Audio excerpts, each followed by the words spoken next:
大家平安，欢迎收听迦南之声，我是尤伯牧师。今天2月5号要分享的是畸变唯一的路，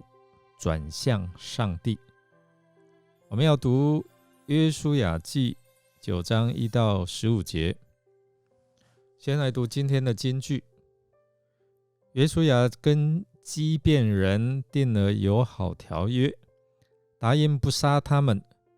以色列的首领们也郑重发誓，要遵守这条约。约书亚记9章15节。弟兄姐妹，在生活当中，你曾经被人联合起来攻击你的经验吗？当以色列军他们战胜耶利哥和爱城之后，曾聚民众大会，用未曾经过人手所凿的石头筑祭坛，献燔祭、平安祭，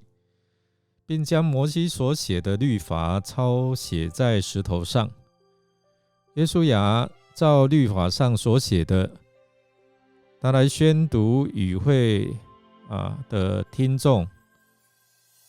让他们知道上帝的律法，并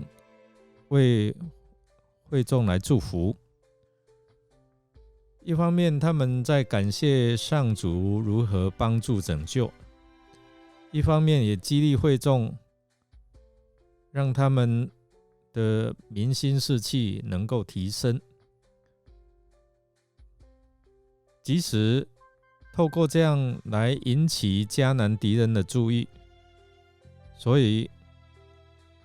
在约旦河西，住在山地高原、黎巴嫩山并沿海一带的诸王，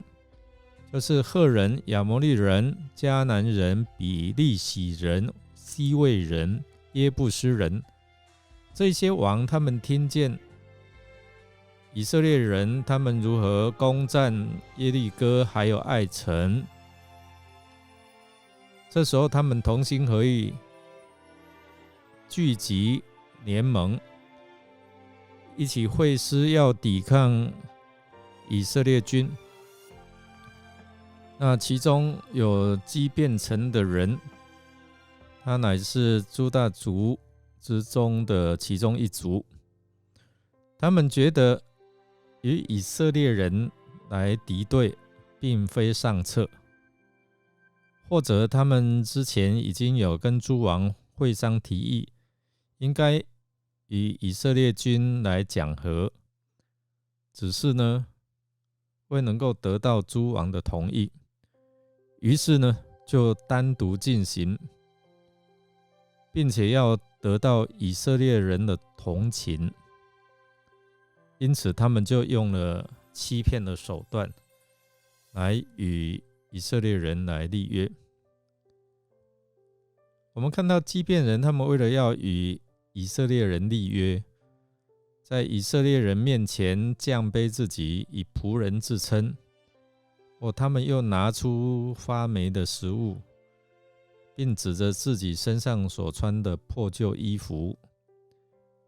欺骗他们说我们来自很远的地方。当这些以色列百姓陶醉在胜利的当中时候，他们并没有求问上帝，就决定与他们立约了。他们的想法领先在上帝的旨意之前，所以呢犯了这个错误。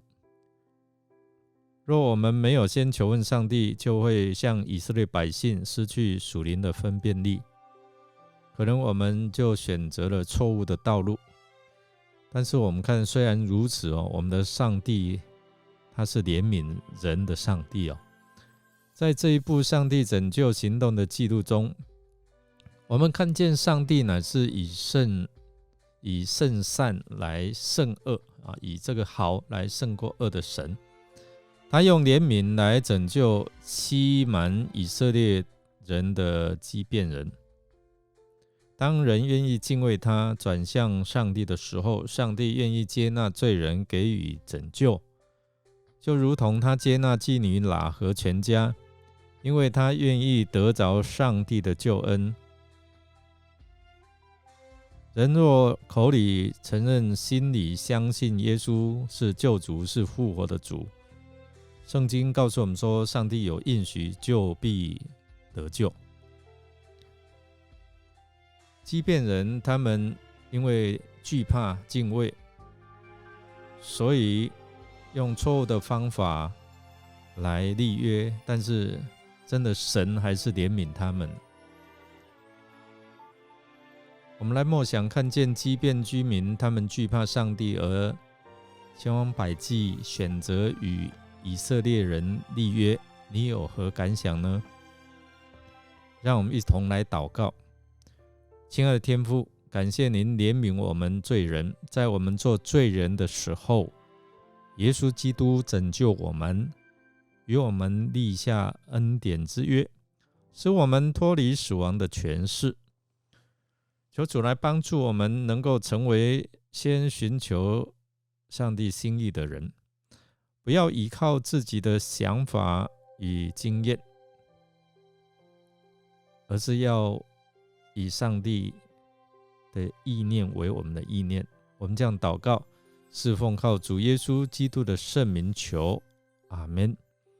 感谢您的收听，如果您喜欢我们的节目，欢迎订阅并给我们好评。我是尤伯牧师，祝福您一天充满平安、健康、喜乐，天天蒙福。我们下次再见。